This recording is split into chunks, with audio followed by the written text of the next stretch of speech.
नमस्कार मित्रांनो, English teacher चॅनलमध्ये मी सर्वांचं स्वागत करतो.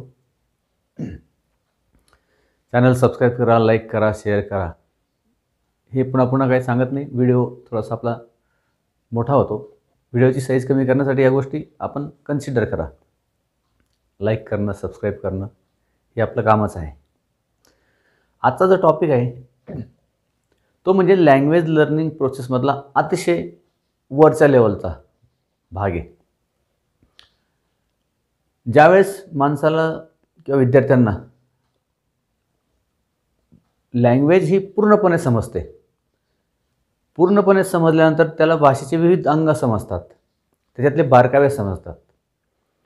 त्यानंतरच मग तो स्पॉट द एरर हा प्रश्न सोडू शकतो.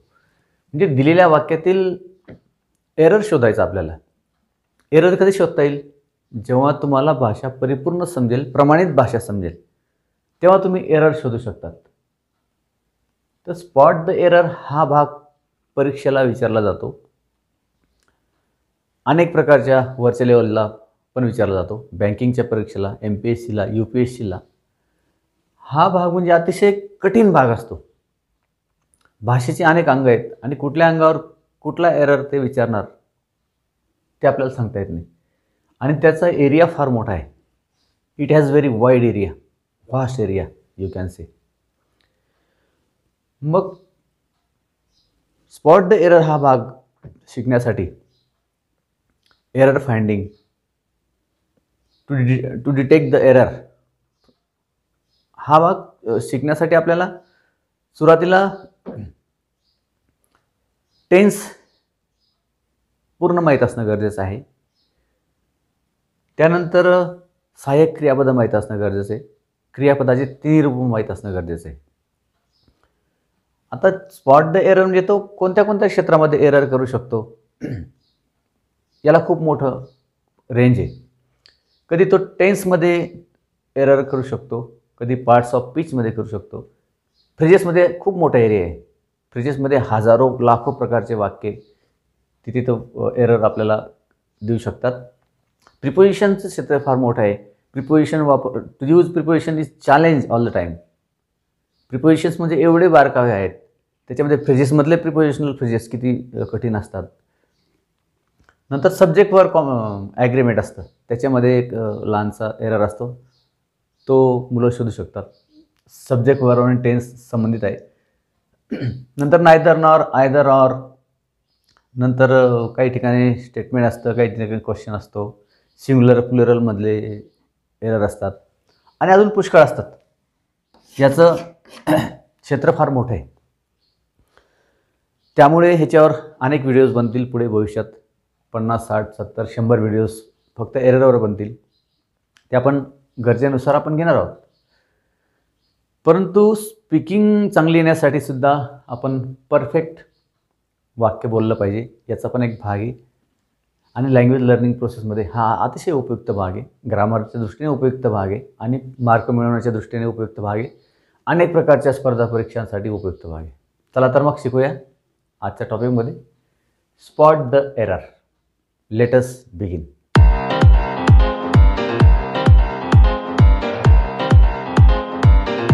आता टेन्सशी संबंधित काही एरर येथे असतील किंवा काही थोडेफार वेगळे असतील. तर एरर कसा शोधायचा बघा. प्रश्न 2 प्रकारचे असतात. Spot the error and correct them असे पण प्रश्न असतात की एरर शोधा, त्याला अंडरलाईन करा. हा एक सोपा भाग झाला. परंतु काही ठिकाणी एरर शोधा पण आणि त्याला दुरुस्त पण करा आणि काही ठिकाणी पर्याय पण दिलेले असतात. तर आपण एरर स्पॉट करणार आहोत, शोधणार आहोत. आता पहिलं वाक्य बघा. He don't play for India नाव असं वाक्य. आता इथे सब्जेक्ट वर्ब ॲग्रीमेंट चुकलेलं आहे. ही आणि प्ले समजा हा सिम्पल प्रेझेंट टेन्स आहे. ही डोंट होत नाही कारण ही डझंट होतं. लक्षात घ्या, ही डोंट होत नाही, ही डझंट होतं कारण पुढे प्ले आहे. त्यामुळे हा या ठिकाणचा एरर आहे. ही डझंट प्ले असं होईल या ठिकाणी. He doesn't play, he doesn't play for India now. I am waiting for 2 hours. आता सिन्स आणि फॉर हे असे दोन प्रयोग आहेत. सिन्स आणि फॉर दिसला म्हणजे समजून घ्यायचं की हा परफेक्ट प्रेझेंट कंटिन्युअसचं उदाहरण आहे. सिन्स आणि फॉर हा time of point of time आणि ड्युरेशन ऑफ टाईम यासाठी आपण वापरलेला असतो. की he has been playing since 7 AM आणि he has been playing for 10 years असं आपण वाक्य वापरतो. की एखादी क्रिया भूतकाळामध्ये चालू झालेली आहे ती आणि प्रेझेंटपर्यंत आलेली आहे. ही टाईमलाईन आहे आपलं. एखादी क्रिया पास्टमध्ये चालू झाली आणि ती आता प्रेझेंटपर्यंत आलेली आहे. अशा वेळेस आपण हा प्रेझेंट परफेक्ट कंटिन्युअस टेन्स वापरतो. तर मग आय एम वेटिंग हा चालू वर्तमान काळ आहे, हा चालणार नाही, कारण फॉर 2 hours 2 तासापासून तो वाट पाहत आलेला आहे. म्हणजेच हा आपल्याला प्रेझेंट परफेक्ट कंटिन्युअस असा टेन्स वापरावा लागेल. I have been waiting for 2 hours असा हा काळ आहे. टेन्समधले एरर शोधण्यासाठी विद्यार्थ्यांना मी कल्पना दिलेलीच आहे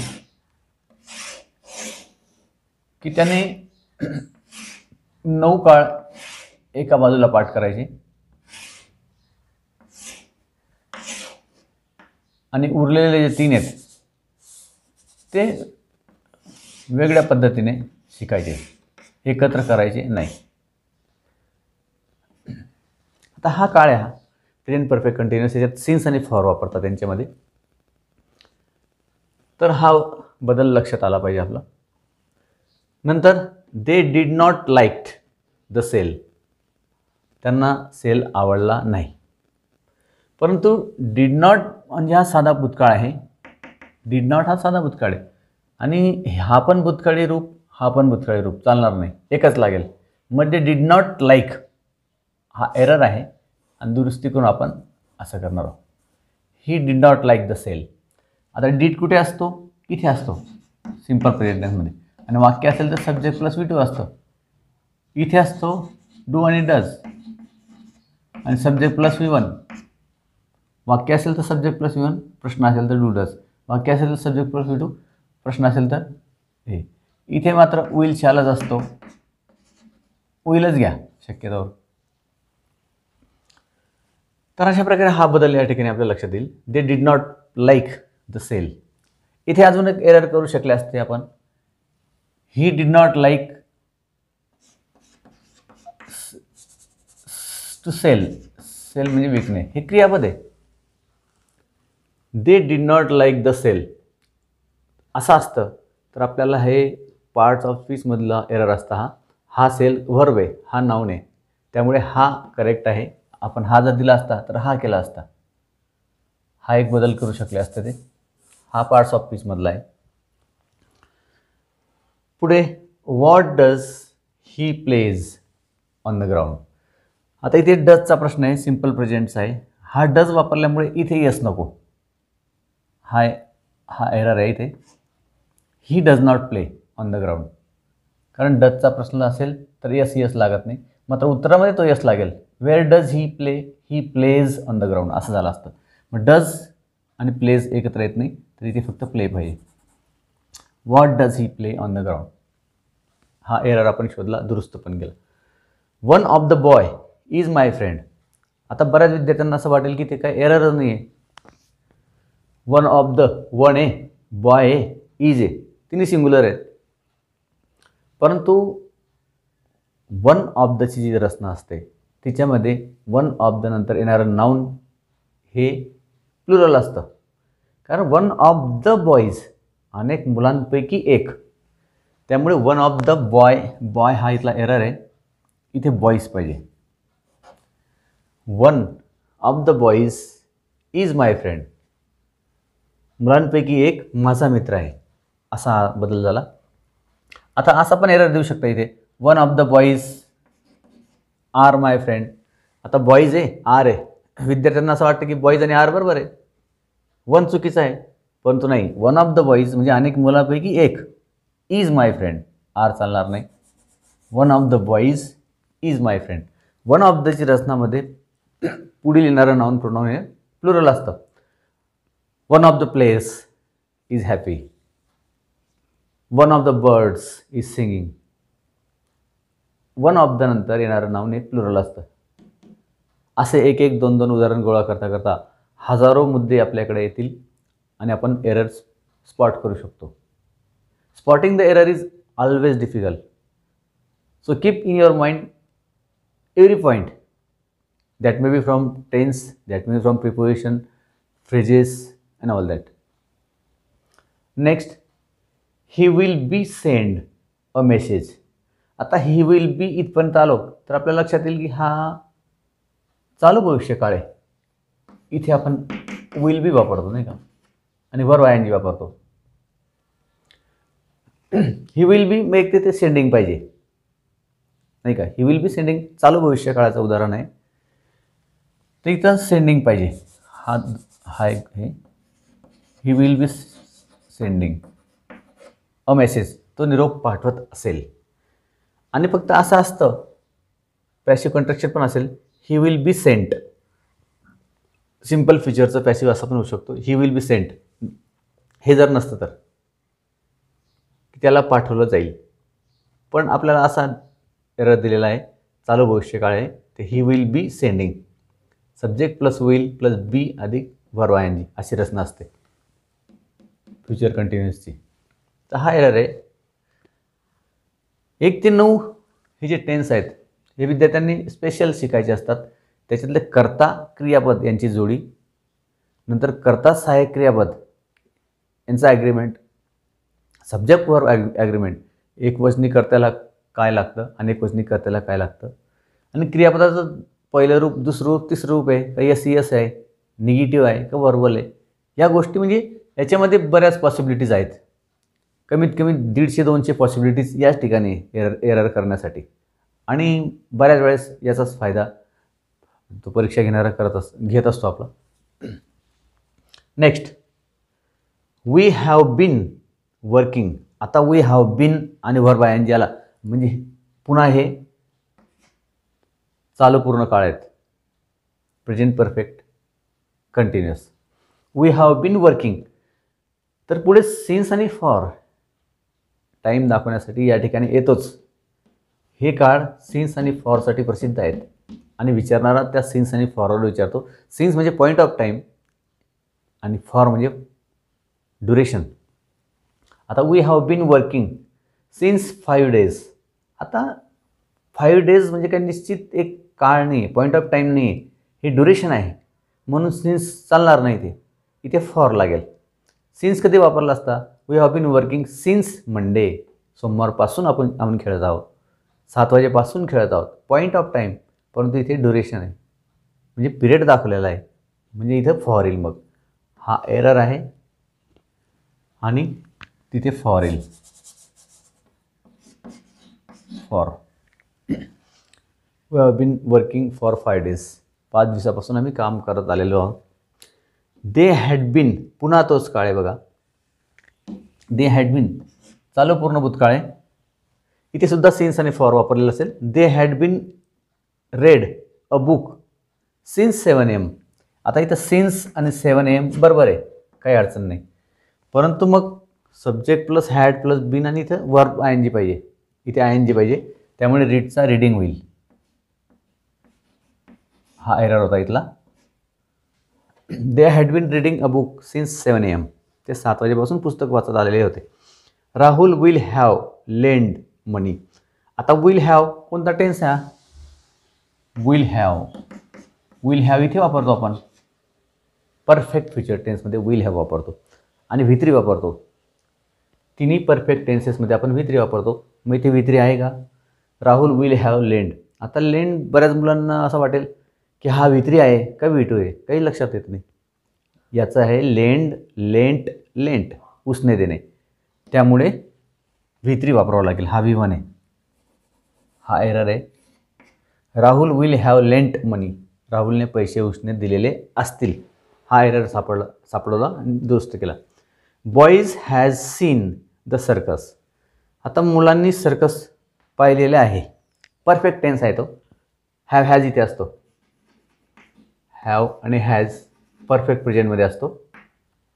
परंतु बॉय असता तर हॅज असता. एक तर मग तुम्ही हा एस काढून टाका. दोन पॉसिबिलिटीज आहे इथे एररची. एक तर हा एस काढून टाका, boy has seen a circus, किंवा मग बॉईज जर राहू द्यायचा आहे तर इथे मग हॅव करावं लागेल तुम्हाला बॉईज हॅव, कारण दिलेला तसा आहे तो राहू द्यायचा किंवा मग एस काढायचा. दोन्ही पॉसिबिलिटीज आहेत. दोन पर्याय जर दिले असतील तर दोन पर्याय त्याचे असतील, दोन उत्तर येऊ शकतात. पर्याय दिलेले असतात त्यामध्ये दोन पर्याय असतात. Boys have seen the circus हे बरोबर आहे. आणि पर्याय जर दिले असते तर मग तुम्ही बॉय हॅज पण चाललं असतं. आता the man fell on the ground, the man fell on the road, नंतर doesn't he.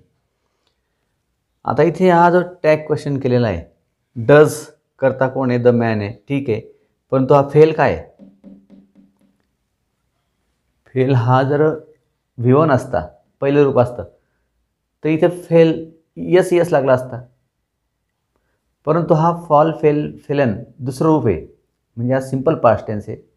The man fell on the ground, कारण पहिलं रूप असतं तर याला यस लागला असता. म्हणजे the man fell on the ground साधा भूतकाळ आहे, त्यामुळे इथे येईल डिडंट ही. डिडंट ही हा एरर होता. Next, he cut the cake. हे बऱ्याच परीक्षेला विचारलं गेलेलं वाक्य आहे, MPSCमध्ये, इतर बँकिंगच्या परीक्षामध्ये. आता ही कट द केक हा टेन्स कोणता आहे विचार करा बरं. बऱ्याच मुलांना वाटतं की हा कट पहिलं रूप आहे, मग हा सिंपल प्रेझेंट टेन्स आहे. परंतु जर आज सिंपल प्रेझेंट टेन्स असता तर इथं कट्स झालं असतं ना. हा कट आहे म्हणजे हे दुसरं रूप आहे, कट कट कट. आता इथे जर दे राहिला असता करता तर दे कट सिंपल प्रेझेंट राहिला असता, सिंपल पास्ट पण राहू शकला असता. दोन पॉसिबिलिटीज. परंतु इथे हे वाक्य थोडं नेहमीच समजणाऱ्याला, आता समजा दे कट अ केक आणि ही कट अ केक, याचे दोन उत्तर येऊ शकतील. दे कट अ केक हा सिंपल प्रेझेंट टेन्स पण आहे आणि हा सिंपल पास्ट टेन्स पण आहे. म्हणजे डिडंट दे आणि डोंट दे असे दोन टॅग याचे येतील. डिडंट दे आणि डोंट दे. परंतु इथे ही करता घेतल्यामुळे मर्यादा आलेल्या आहेत. ही कट अ केक म्हणजे हा सिंपल पास्ट टेन्सच आहे. डिडंट ही याचं उत्तर येईल, कारण ही जर डझंट ही का येणार नाही, कारण इथे यस लागलेलं नाही. तर ही कट्स अ केक असता तर डझंट ही आला असता. तर ही कट अ केक हा सिंपल पास्ट आहे, म्हणजे didn't he. He cut a cake, don't येणार नाही, डिडंट ही. Didn't he. अशा प्रकारे सब्जेक्ट वर्ब तो काळ आपल्याला ओळखता आला पाहिजे. काळ ओळखता आल्यानंतर त्याची रचना माहीत पाहिजे, त्याची निगेटिव्ह रचना माहीत पाहिजे, त्याचा व्हर्बल माहीत पाहिजे, त्याचा WH माहीत पाहिजे, विधान आणि प्रश्न याच्यातलाही फरक आपल्याला लक्षात आला पाहिजे. या सर्व गोष्टी मिळून आपण स्पॉट एरर करू शकतो. आपण फक्त सध्या टेन्स आणि सब्जेक्ट वर्बबद्दलच बोलतोय. पुढे वेगवेगळे व्हिडिओज अनेक एरियावर बनतील. त्याच्यामध्ये मी सांगितले अगोदर अनेक क्षेत्र आहेत, पण बेसिक जो आहे तो टेन्समध्ये आपण चुकायला नको, म्हणजे बाकीचे पुढे आपल्याला मदत होते ओळखण्यासाठी. अजून काही वाक्य घेऊ म्हणजे आपल्याला अधिक विषय समजेल.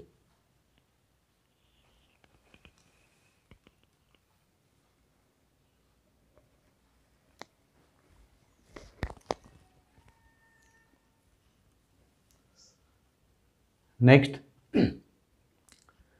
I am liking cricket. आता काहींना वाटतं की हा चालू वर्तमान काळ आहे. चालू वर्तमान काळ आहे, ठीक आहे, परंतु ॲक्शन वर्ब असलं पाहिजे. आय एम रायटिंग, ठीक आहे, आय एम प्लेइंग क्रिकेट, परंतु हे स्टेटिव्ह वर्ब आहे आणि स्टेटिव्ह वर्ब शक्यतोवर चालू काळामध्ये वापरत नाही. तर इथं आय एम लाइकिंग ऐवजी सिम्पली स्टेटिव्ह वर्ब आहे. लाईक म्हणजे कुठलीही ॲक्शन झालेली नाही, त्यामुळे चालू काळामध्ये ॲक्शन वर्ब वापरतात, म्हणून इथे साधा वर्तमान काळ आपण वापरायला पाहिजे. हा एरर आहे. आय लाईक क्रिकेट सिम्पली, किंवा कारण स्टेटिव्ह वर्बमध्ये कुठली ॲक्शन नसते, चालू काळामध्ये ॲक्शन असली तर बरं होतं. We are having a book, इथे पण तोच आहे बघा. वी आर हॅव्हिंग हा पण चालू वर्तमान काळ आहे. टू हॅव हे स्टेटिव्ह वर्ब आहे, आणि स्टेटिव्ह वर्ब इथे हॅव स्टेटिव्ह वर्ब आहे म्हणून आपण वापरणार नाही. पण काही ठिकाणी हॅव जरी स्टेटिव्ह वर्ब असलं परंतु ते ॲक्शन दाखवतं इथे. आता we are having a book म्हणजे आमच्याकडे पुस्तक आहे, इथे कुठली ॲक्शन नाही आहे, स्टेटिव्ह वर्ब म्हणून काम करते हॅव. परंतु इथे वी आर हॅव्हिंग टी, इथे हॅव हा टेकिंग सारखा त्याचा उपयोग होतो आहे. म्हणजे इथे हॅव जरी स्टेटिव्ह असला तरी तो ॲक्शनचं काम करतो आहे की वी आर हॅव्हिंग टी, की आम्ही चहा घेत आहोत असा याचा अर्थ आहे. ॲक्शन दाखवतो आहे जरी हा स्टेटिव्ह असला तरी. परंतु इथे स्टेटिव्ह वर्ब येतो, कुठली ॲक्शन दाखवत नाही. वी आर हॅव्हिंग बुक, आमच्याकडे बुक पुस्तक आहे, पोझिशन दाखवतो आहे, कुठली ॲक्शन नाही. म्हणून इथे सिम्पल प्रेझेंट वापरायचा असतो. वी हॅव अ बुक, आणि इथे वी आर हॅव्हिंग टी, इथे मात्र कुठलाच एरर नाही आहे. नो एरर म्हणू शकतो आपण इथे. No error. We are having tea, no error. पर्यायामध्ये दिलेलं असतं. पर्याय क्रमांक 1 हा एरर आहे, तो एरर आहे. तिसरा ऑप्शन असतो नो एरर. नो एरर पण एक ऑप्शन असतो. वी आर हॅव्हिंग टी बरोबर आहे. Rahul as well as Suresh are waiting for the toss. आता ॲज वेल ॲजची रचना म्हणजे राहुल आणि सुरेश म्हणजे एकच आहे. राहुल आणि सुरेश इज वेटिंग असा याचा अर्थ होतो. Rahul as well as Suresh is waiting. Are नको आहे, हा एरर आहे. Rahul as well as Suresh is waiting for the toss. Next, man after man म्हणजे व्यक्तीनंतर व्यक्ती, वेर कॉल्ड. आता व्यक्तीनंतर व्यक्ती अनेक असतात, परंतु मॅन आफ्टर इथे वापरल्यामुळे आपल्याला तो इथे एक वचन घ्यावा लागेल. Man after man was called, passive voice आहे. Man after man was called हे करेक्शन आहे. नंतर a red flower was chose by the girl. आता हे रेड फ्लॉवर वॉज अधिक वित्री असतं, पॅसिव्ह कंट्रक्शन आहे. मग अ रेड फ्लॉवर मुलीकडून लाल फूल निवडण्यात आलं. मग आता इथे एक एरर आहे, कारण क्रियापदाचं तिसरं रूप पाहिजे. चूज, चोज, चोजन हे दुसरं रूप आहे, त्यामुळे इथे वित्री वापरावं लागेल.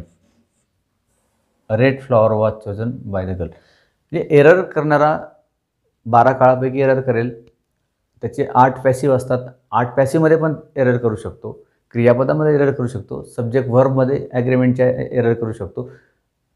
असे अनेक क्षेत्र किंवा खूप मोठा एरिया आहे. त्यामुळे 1 ते 12 काळ अगदी परफेक्टपणे शिकले पाहिजेत. सहाय्यक क्रियापद, करते, सब्जेक्ट वर्ब ॲग्रीमेंट, क्रियापदाचे 3 रूपं, एवढ्या गोष्टी जर शिकल्या तर कमीत कमी बेसिक आपल्याकडे फिक्स होतं आणि त्या बेसिकवर आपण बरेच एरर शोधू शकतो. म्हणजे याला काही पर्याय नाही.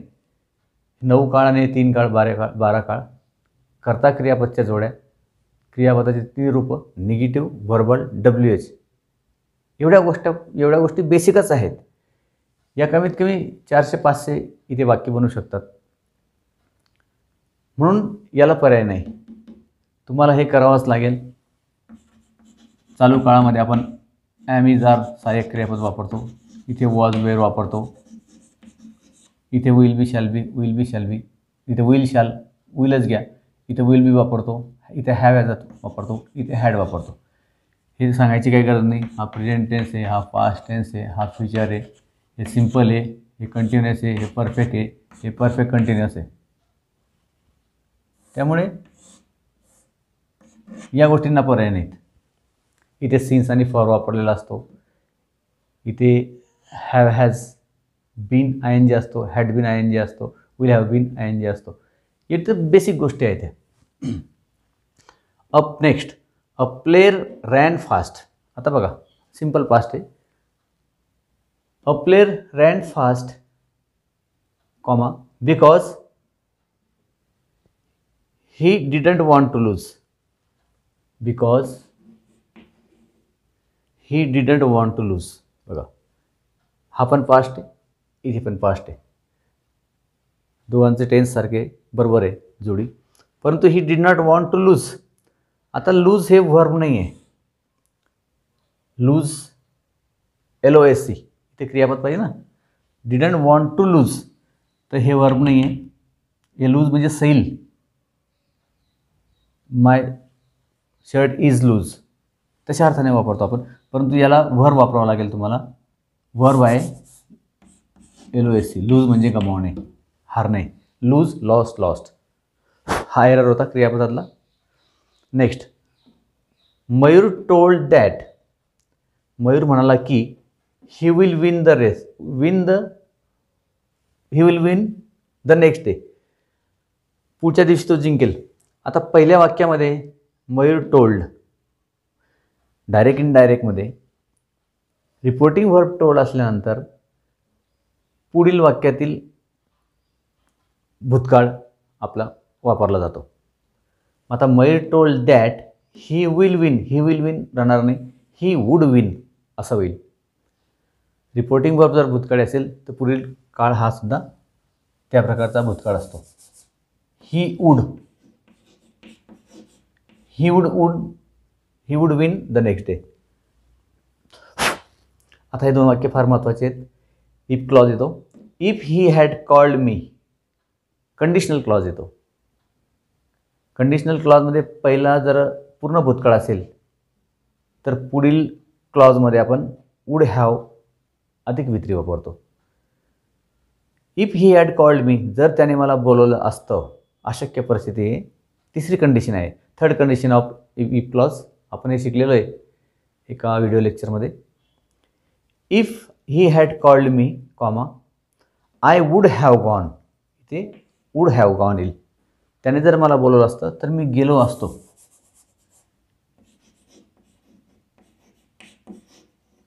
आय वूड हॅव गॉन असं होईल.